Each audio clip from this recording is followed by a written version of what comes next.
Hola a todos, espero y deseo que os encontréis bien.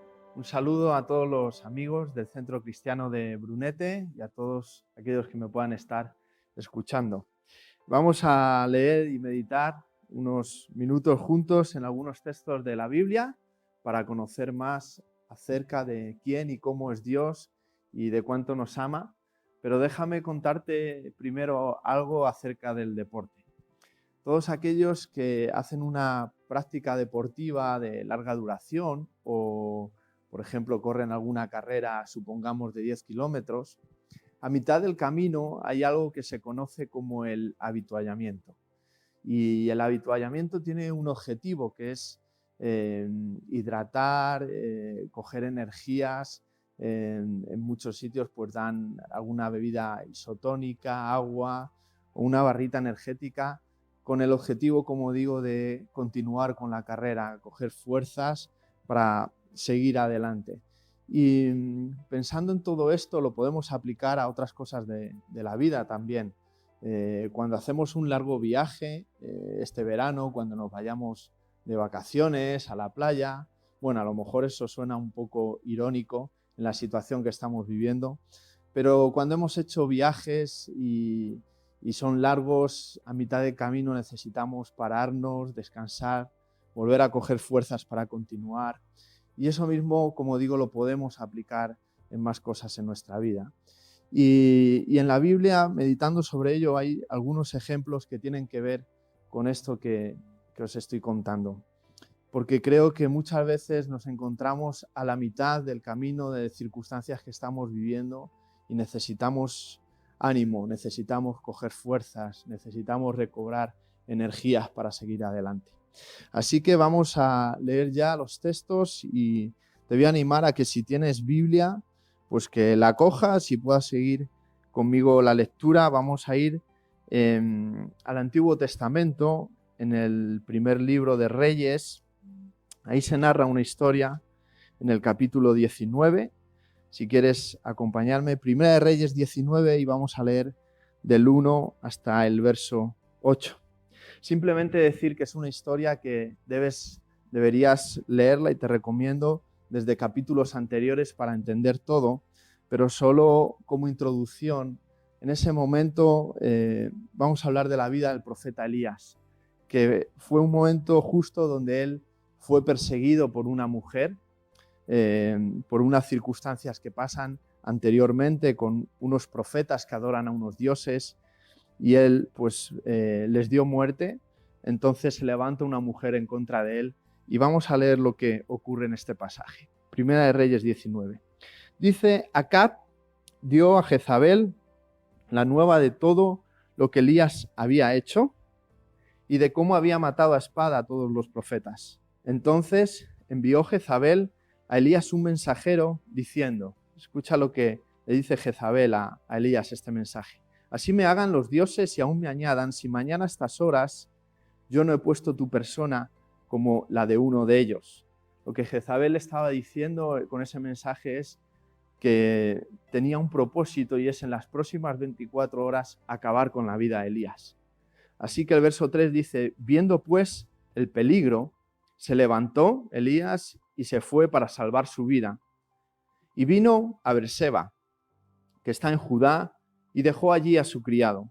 Y él se fue por el desierto un día de camino, y vino y se sentó debajo de un enebro, y deseando morirse, fíjate cómo se encontraba, dijo: basta ya, oh Jehová, quítame la vida, porque no soy yo mejor que mis padres.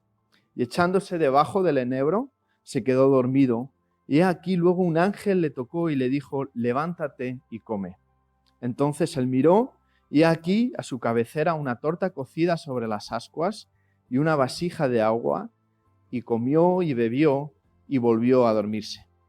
Verso 7 dice: volviendo el ángel del Señor la segunda vez, lo tocó diciendo: levántate y come, porque largo camino te resta.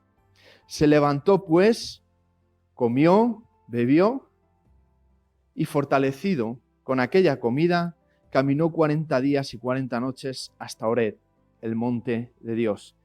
Y la lectura continúa, pero te la dejo ahí para que si quieres puedes continuar en casa leyéndola.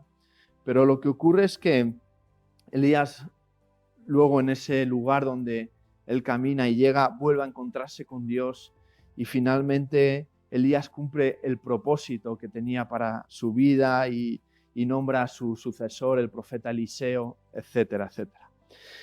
Pero lo que yo quiero dejar en este mensaje que yo titulaba A mitad del camino, es que Elías se encuentra en esa situación peligrosa que él llega hasta el punto de querer morir, de querer perder la vida, porque prefiere morir antes que vivir la situación que está viviendo. Y yo no sé si alguien que me esté escuchando puede haber vivido una situación así, pero realmente es algo tan triste, ¿no? El querer llegar a querer perder la vida por lo que uno está recibiendo del exterior. Y así se sentía Elías y se echó debajo de un árbol, pero dice que ahí se le aparece un ángel y le prepara esa comida que le alienta, que le levanta y que gracias a eso puede caminar otros 40 días más. Así que esto me habla de cómo Dios se preocupa de nosotros cuando quizá nos encontramos en situaciones tan desesperadas o con tanto temor como Elías estaba, y Dios se fija en nosotros y envía ese alimento, ese ánimo, esas fuerzas que necesitamos para continuar con el camino. Pero hay un pasaje más que también quiero leer y este está en el libro de Génesis, el primer libro de la Biblia, así que también puedes acompañarme ahí. Y es Génesis capítulo 45. Y ahí se narra también los capítulos anteriores. Pasa lo mismo que con la historia del profeta Elías. También te recomiendo que leas los capítulos anteriores en casa a lo largo de la semana, para que si no conoces la historia puedas entender la enseñanza completa. Pero lo que se narra ahí es acerca de la vida de Jacob. Y Jacob era un hombre, un padre de familia, tenía 12 hijos, muchos, ¿verdad? Para nuestro contexto hoy en día. Bueno, entendemos que no había televisión y estaban entretenidos, pero la cuestión es que era una familia muy numerosa y como en toda familia se despertaban ciertas envidias entre los hermanos. Para resumirte la historia un poquito, por aquellos que quizá no la conozcan del todo, los hermanos se fijaron en José, que era uno de sus hermanos y hijo de Jacob. Le tenían envidia y quisieron atentar con su vida, quisieron quitarle de en medio de la familia, ¿no? Entonces trazaron un plan y finalmente consiguieron que vender a su hermano, al menor, es lo que enseña la Biblia, y le vendieron a unos mercaderes que iban para Egipto. Y luego escenificaron una escena para engañar a su padre y decir que su hijo José, el hermano de ellos, pues había muerto, había fallecido. Y ya solo esto nos puede dar a entender o intentar comprender cómo debía sentirse Jacob. Como padre, aquellos que somos padre, o si eres padre, puedes por lo menos entender un poco el dolor de lo que sería perder a un hijo. Y así era como Jacob tenía que estar viviendo por los próximos años, pensando que su hijo José había sido muerto, cuando la realidad es que sus hermanos le ocultaron y le vendieron. Y por otro lado, en la historia, la Biblia nos va narrando cómo José, que era un joven que amaba a Dios y que era íntegro y justo por lo que podemos leer acerca de su vida, Dios estaba con él y Dios le hacía prosperar. Y hasta tal punto que José, este hijo de Jacob, llegó a ser gobernador de Egipto. Así que llega un hambre muy grande en la tierra y de repente José está gobernando todo Egipto y Dios le había hablado de lo que iba a acontecer y le prepara para guardar todo el alimento que había en la región. Entonces Jacob y el resto de sus hermanos llegó un tiempo de hambre a su casa y tuvieron que buscar alimento. Y allí fueron a Egipto, donde se encontraron con José, ese hermano que habían vendido. Y bueno, pues toda la historia de verdad te la recomiendo si nunca la has leído. Creo que además hay alguna película por ahí ya hecha de animación sobre la vida de José también. Pero José se encarga de mostrarse a sus hermanos, de decirle quién es, porque ni le reconocían como gobernador, y de suplirles todo lo necesario para que no muriese su familia. Pero había un detalle importante, y es que José quería ver a su padre, ¿verdad? Y encargó a sus hermanos que fueran a recoger a su padre, a traerle a Egipto para vivir con ellos y tener todo el alimento que necesitasen y no morir de hambre. Así que vamos a leer unos pasajes para concluir esta historia. Y como digo, en Génesis 46, en el verso, voy a leer un poquito antes, en el capítulo 45, del verso 27, que es cuando los hermanos van a buscar a su padre Jacob. Dice, y ellos le contaron todas las palabras de José que él les había hablado. Y viendo Jacob los carros que José enviaba para llevarlos, su espíritu revivió. Entonces dijo Jacob, basta, José mi hijo vive todavía, iré y le veré antes que yo muera. Salió Jacob con todo lo que tenía y vino a Berseba. Fíjate que ese mismo lugar, Berseba, es el que habíamos leído antes, donde Elías también se refugia y cae un poco desesperado y Dios envía ángeles. Pues la historia nos narra que ahí es donde paró Jacob también, en medio del camino. Dice que ofreció sacrificios a Dios y antiguamente un motivo de agradecerle a Dios era ofrecerle un animal, ¿no? Era agradecimiento a Dios. Y dice, y habló Dios a Jacob en visiones de noche y dijo, Jacob, Jacob. Y él le respondió, heme aquí. Y dijo, yo soy Dios, el Dios de tu padre. Dice, no temas descender a Egipto, porque allí yo haré de ti una gran nación. Yo descenderé contigo a Egipto, y yo también te haré volver, y la mano de José cerrará tus ojos. Fíjate que Jacob tiene un encuentro con Dios, como también lo tuvo el profeta Elías, y muchos más ejemplos que encontramos en la Biblia. Pero Jacob se encuentra con Dios y habla como una forma normal, ¿no? Y nosotros siempre decimos eso, una persona puede hablar con Dios sabiendo que Dios nos está escuchando como el que habla con cualquier otra persona, ¿no? Y eso es la fe, eso es el creer que Él está a nuestro lado. Así que Jacob se encuentra con Dios y el mensaje que le dice a Jacob es, no temas en descender a Egipto. Y yo pensaba mientras hacía esta lectura, ¿por qué le dice a Jacob no temas si realmente él iba a encontrarse con su hijo, con ese hijo que creía que había muerto? Pero la historia también en la Biblia, en las Escrituras, nos narra que algunos que antecesores, como fue Abraham y fue Isaac, cada vez que fueron a Egipto fue un problema para ellos, fue un problema para el pueblo. Y yo creo que Jacob sabía esto, ¿verdad? Y sabía que Egipto quizá no era un buen lugar. Y él tendría ese temor de decir, estaré seguro con lo que estoy haciendo, una lucha a lo mejor interior de, por una parte, voy a encontrarme con mi hijo que resulta que está vivo y creía que había muerto, pero por otra parte con ese temor. Así que en esa circunstancia Dios se le aparece y lo primero que le dice a Jacob es no temas, no temas. Y además luego le da una promesa porque le dice, yo haré de ti una gran nación.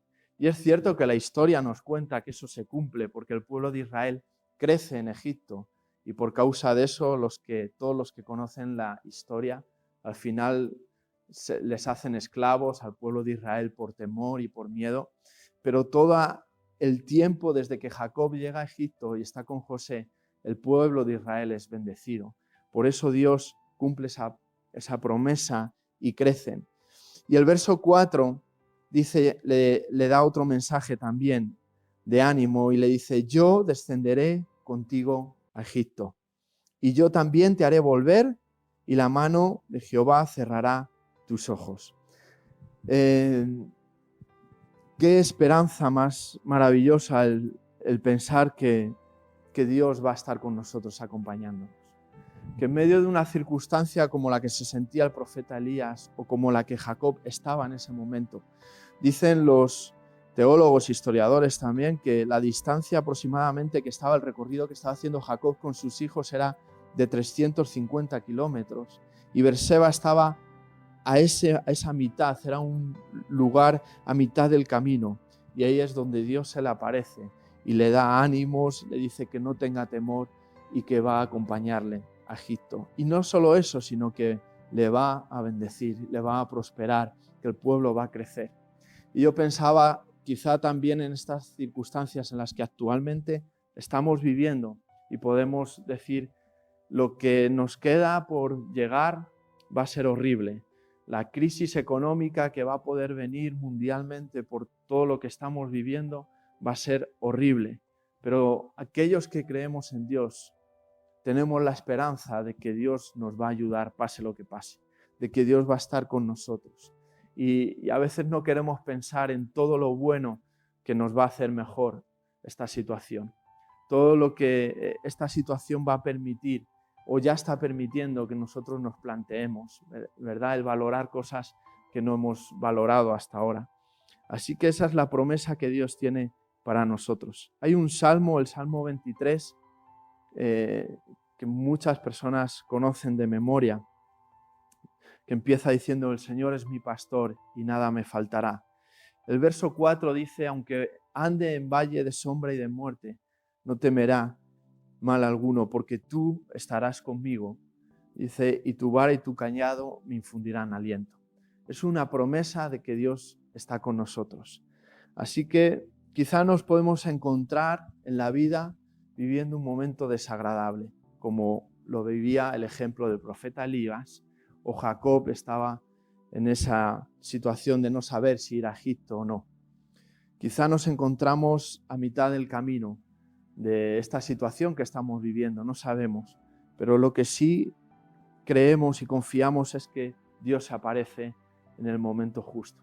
Y en ese mitad del camino Él aparece y nos da energía, nos fortalece, nos da fuerza y trae ánimo a nuestra vida. Y no solo eso, sino que lo que está por venir, yo siempre digo, nos espera, a lo mejor está por venir. Y en esa confianza no es porque lo que yo veo con mis ojos sea lo mejor, sino porque creo en que Dios siempre tiene lo mejor para nosotros. Así que esto era lo que quería hoy dejarlos, y me gustaría, antes de terminar, hacer una oración. Yo no sé si estás escuchándome y nunca te has planteado el creer en Dios. Quizá has escuchado mucho hablar de Dios, quizá hay muchas preguntas o confusiones en tu vida acerca de quién es ese Dios y a cuál adorar, ¿verdad? Pero yo te animaría y te diría que des una oportunidad a relacionarte con Dios. Y es tan sencillo como reconocer los pecados y los errores que hemos cometido, de reconocer que el hombre se ha separado de Dios y que no podemos vivir sin que Él esté a nuestro lado. Y en esa conversación que uno mismo puede tener con Dios, pedirle perdón y pedirle a Dios que sea parte de nuestra vida. Y yo estoy seguro que si le das esa oportunidad al Señor, Dios va a hacerse real en tu vida como lo ha hecho en muchos de nosotros. Así que me gustaría terminar con una oración, y si quieres repetirla ahí donde estás, pues repite estas palabras. Padre nuestro que estás en los cielos, gracias porque la Biblia nos enseña quién eres tú, que tú eres real y que tú estás a nuestro lado. Dios, te quiero pedir perdón por todos los pecados, por todos los errores que cometo, por todo lo que te ofende, y yo te pido que entres en mi vida y en mi corazón y que pueda conocerte de una forma real y así te muestres a mi vida. En el nombre de tu Hijo Jesucristo. Amén. Muy bien, pues si has hecho esta oración, yo te animaría a que si tienes Biblia la leas, y si no, busques una. También nos puedes pedir un ejemplar gratuito que te podemos enviar desde Centro Cristiano de Brunete, completamente gratis. Una porción de las Escrituras, el Evangelio de Juan, ese Evangelio que tanto nos habla de cuánto Dios nos ama. Y a los demás amigos del Centro Cristiano de Brunete, os deseo que paséis unos buenos días en familia, que Dios bendiga tu casa, bendiga tu vida y pronto podamos estar reuniéndonos nuevamente. Así que sin más, que Dios te bendiga cada día, tu familia, en todo lo que hagas y nos vemos pronto, Dios mediante.